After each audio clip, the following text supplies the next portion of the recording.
آپ اسماعیل علیہ السلام کی اولاد میں سے ہیں۔ اسماعیل علیہ السلام کی خاطر جب اللہ تعالیٰ نے زمزم کا کنواں جاری کیا تو قبائل جرہم اور ایاد کے خانہ بدوش عرب سیدہ ہاجرہ کی اجازت سے وہاں آ کر رہائش پذیر ہوئے۔ کعبے کے متولی اسماعیل علیہ السلام اور ان کی اولاد رہی۔ ایک عرصے کے بعد بنو جرہم اور سیدنا اسماعیل کی اولاد میں کعبے کی تولیت کے سلسلے میں جھگڑا ہوا تو کعبے کی خدمت اور تولیت اولاد اسماعیل اور بنو جرہم میں تقسیم ہو گئی، اور جب بنو خزاعہ نے لڑ کر مکے پر قبضہ کیا تو ایک مدت تک کعبے کی تولیت بھی ان کے پاس رہی، لیکن بنو اسماعیل بہرحال مکے ہی میں رہے۔ ان کے ایک فرد کلاب نے شمالی عرب میں قبیلہ قزاعہ میں شادی کی، اس سے قصی پیدا ہوئے۔ وہ جوان ہو کر اپنے قبیلے میں واپس آ گئے۔ خسر کی وفات کے بعد قصی نے اپنے ننہال کی مدد سے بنو خزاعہ کو مجبور کیا کہ وہ شہر چھوڑ کر مضافات میں جا بسا۔ بنو خزاعہ کے سردار نے کعبے کے قیمتی چڑھاووں کو زمزم کے کنویں میں ڈال کر اس کو پاٹ دیا اور کنواں غائب ہو گیا۔ پھر قصی کو بہت بڑا اقتدار حاصل ہوا، اس کی اولاد پھلی پھولی اور اسے قوم کا بہت بڑا سردار تسلیم کیا گیا۔ قصی نے مکے میں ایک شہری مملکت کا آغاز کیا، وہاں دارالندوہ یعنی پارلیمنٹ اور ٹیکس کے نئے محکمے قائم کیے، لیکن وفات کے وقت حکومت اپنے بچوں میں تقسیم کر دی۔ کسی کو کعبے کی رکھوالی سونپی، کسی کو چابی دی، کسی کو فوج کی قیادت تو کسی کو ٹیکس کا حساب کتاب سونپا۔ بعد کی نسلوں میں انتظامات کی مزید تقسیم در تقسیم ہوئی۔ آغاز اسلام کے وقت وہاں 10 سرداروں کی ایک مجلس کار فرما نظر آتی تھی۔ قصی کے 4 بیٹے تھے، ان میں عبد مناف بڑے نامور اور صاحب عزت ہوئے۔ عبد مناف کے بھی 4 بیٹے تھے، ان میں ہاشم شہرت میں سبقت لے گئے۔ ہاشم آپ کے پردادا تھے، بہت دولت مند ہونے کے ساتھ ساتھ سخاوت، مروت اور احسان میں بھی بے مثال تھے۔ ہاشم کہلانے کی وجہ یہ تھی کہ ان کے عہد میں ایک مرتبہ مکہ مکرمہ میں قحط پڑ گیا۔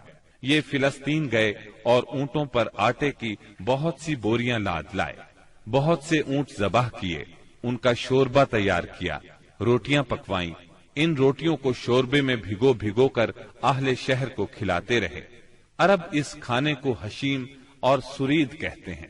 یہ سلسلہ ایک مدت تک جاری رہا، اسی وجہ سے ان کا نام ہاشم پڑ گیا۔ وہ حاجیوں کی خدمت اور مہمان نوازی میں بھی بڑھ چڑھ کر حصہ لیتے تھے۔ اسی سخاوت اور فیاضی سے ہاشم کا نام پورے عرب میں مشہور ہو گیا۔ ذاتی اثر و رسوخ اور وجاہت کی وجہ سے ان کی دوسرے ممالک کے درباروں میں بھی رسائی تھی۔ انہوں نے ہی قریش میں سب سے پہلے یہ دستور جاری کیا کہ سال میں 2 مرتبہ تجارتی قافلے روانہ ہوا کریں، موسم گرما میں شام کی طرف اور موسم سرما میں یمن کی طرف۔ چنانچہ اسی دستور کے مطابق دونوں موسموں میں قافلے روانہ ہوتے تھے۔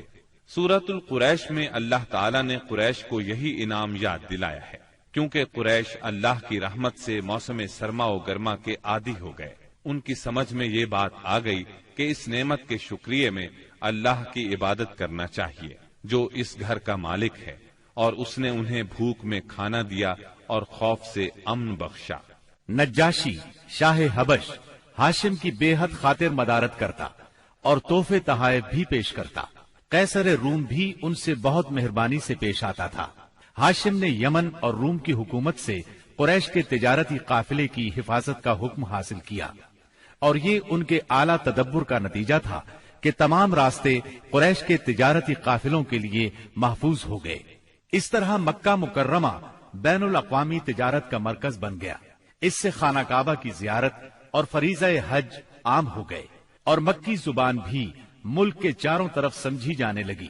ان قریشی قافلوں اور سالانہ میلوں کی وجہ سے جزیرہ نما عرب میں ایک معاشی مرکز پیدا ہو گیا۔ ان سالانہ میلوں میں قریش کو سرمایہ دارانہ تجارت اور قافلوں کی حفاظت کے سلسلے میں بہت اہمیت حاصل تھی۔ اس طرح مکہ مکرمہ تجارتی مرکز بنا، جس نے سیاسی مرکزیت کا راستہ کھولا جو اسلام کا کارنامہ بننے والا تھا۔ 197 عیسوی کے چند ماہ بعد ہاشم کی بیوی سلمہ بنت عمرو کے ہاں مدینہ منورہ میں شیبہ یعنی عبد المطلب پیدا ہوئے۔ بچے کے سر میں کچھ بال سفید تھے، اس لیے ان کا نام شیبہ رکھا گیا۔ شیبہ کا مطلب ہے بوڑھا۔ ہاشم کی وفات کے بعد ذمہ داریاں ان کے بھائی مطلب نے سنبھال لی تھی۔ گویا مطلب شیبہ کا چچا تھا۔ اس کی وفات کے بعد شیبہ نے رفادہ اور سقایا کی ذمہ داریاں خوبی سے سنبھالی۔ انہوں نے یمن اور حبشہ کے درباروں میں اپنی قوم کی نمائندگی بھی کی۔ ان کی ملکیت میں ایک قدرتی چشمہ بھی تھا۔ ایک دن خواب میں انہیں اشارہ ملا کہ فلاں جگہ کھود کر غائب شدہ زمزم کا کنواں برآمد کریں۔ کھودتے وقت اس سے انہیں دفن شدہ خزانہ بھی ملا جو کعبے کے چڑھاووں پر مشتمل تھا۔ عبد المطلب کو زمزم کی ملکیت کے لیے بہت دشواریاں پیش آئیں، مگر اہل شہر امن پسند تھے۔ انہوں نے طے کیا کہ کسی غیر جانبدار حاکم سے اس کا فیصلہ کرا لیا جائے۔ عبد المطلب نے یہ بات مان لی، لیکن پریشان بھی تھے، اس لیے منت مانی کہ اگر اللہ نے مجھے 10 بیٹے دیے اور وہ بلوغت کو پہنچے تو میں ان میں سے ایک کو کعبے میں جا کر اللہ کے لیے قربان کر دوں گا۔ جب 10واں بیٹا بھی بلوغت کو پہنچ گیا تو عبد المطلب کو منت یاد آئی۔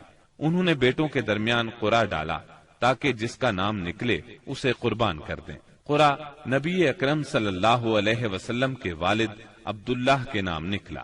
عبد المطلب کا ارادہ دیکھ کر رشتہ داروں اور دوستوں نے دخل اندازی کی اور انہیں مشورہ دیا کہ وہ کسی خاتون عرافہ کے پاس جا کر حل دریافت کریں۔ چنانچہ عبد المطلب ایک عرافہ کے پاس گئے۔ اس نے معاملہ سن کر مشورہ دیا کہ بیٹے اور 10 اونٹوں کے درمیان قرعہ ڈالو، اگر عبداللہ کے نام نکلے تو مزید 10 اونٹ بڑھا دو، اس طرح خون بہا کی مقدار میں اضافہ کرتے جاؤ یہاں تک کہ قرعہ خون بہا پر نکلے۔ انہوں نے قرعہ اندازی شروع کی۔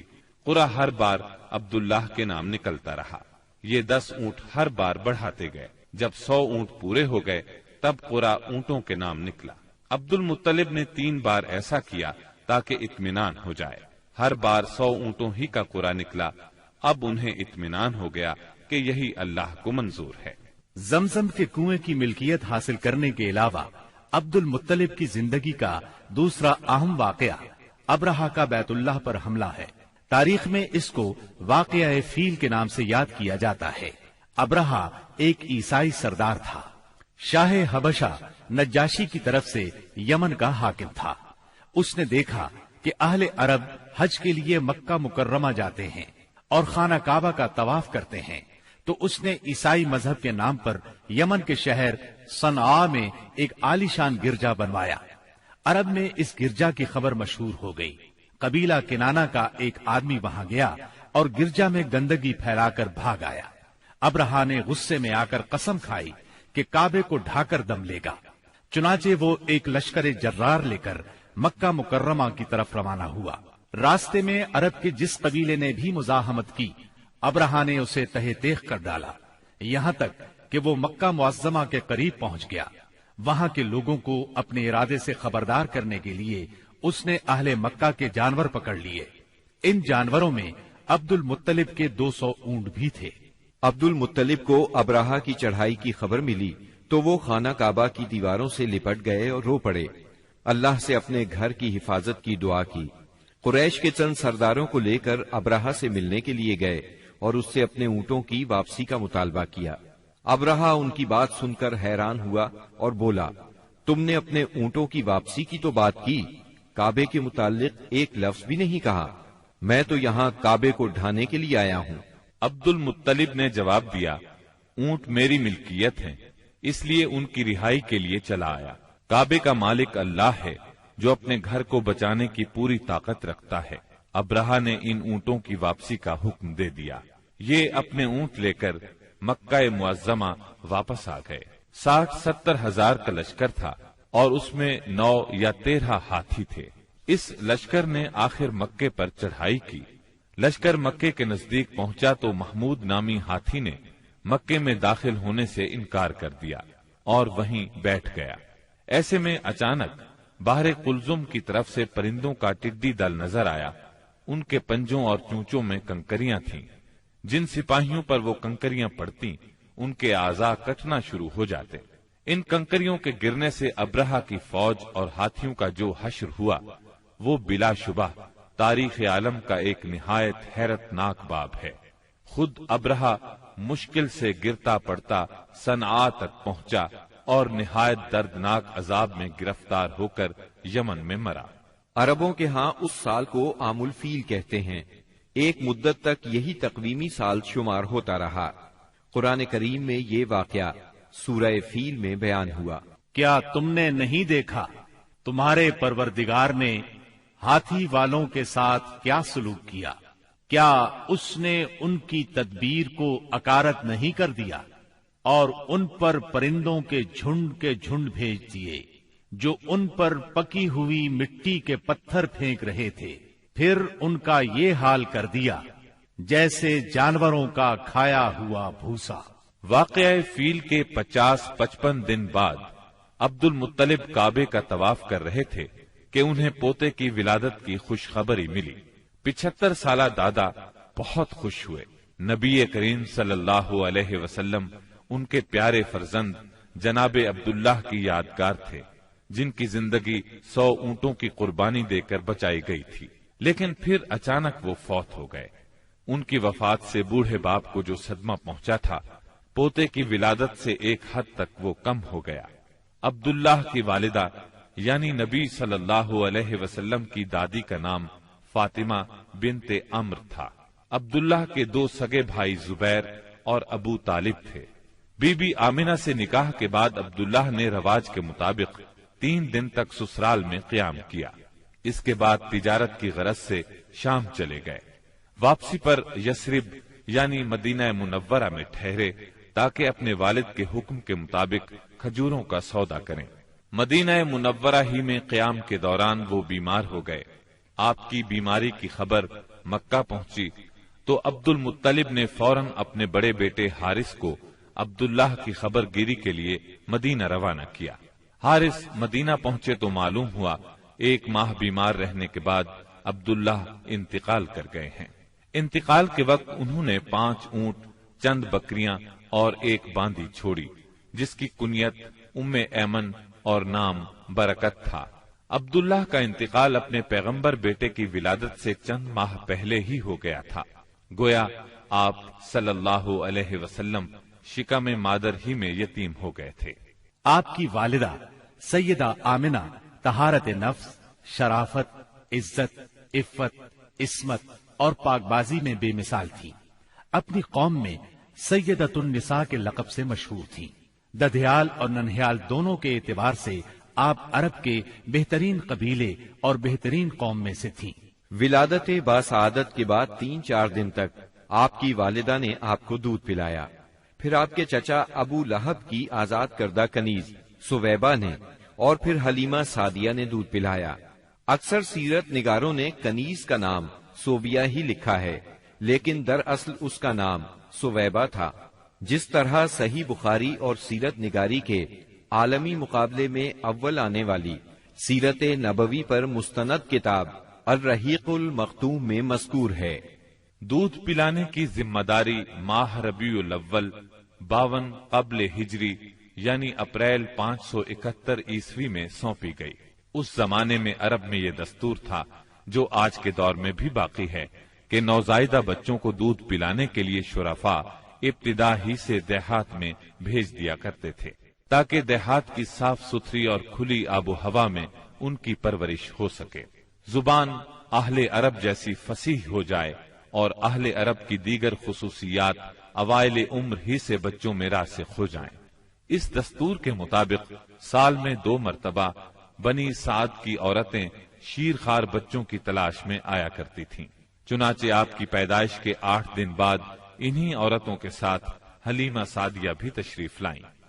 دوسری عورتوں کو تو مکہ مکرمہ کے کھاتے پیتے گھرانوں کے بچے دودھ پلانے کے لیے مل گئے، لیکن حلیمہ سعدیہ خالی ہاتھ رہ گئیں۔ نبی کریم صلی اللہ علیہ وسلم چونکہ یتیم تھے، اس لیے انعام و اکرام کی امید کم تھی، اس لیے کسی عورت نے ان کے گھر کی طرف توجہ نہ کی۔ آخر جب روانگی کا وقت آیا تو حلیمہ کو خالی ہاتھ جانا بہت ناگوار گزرا، اور اللہ تعالی کی طرف سے ان کا دل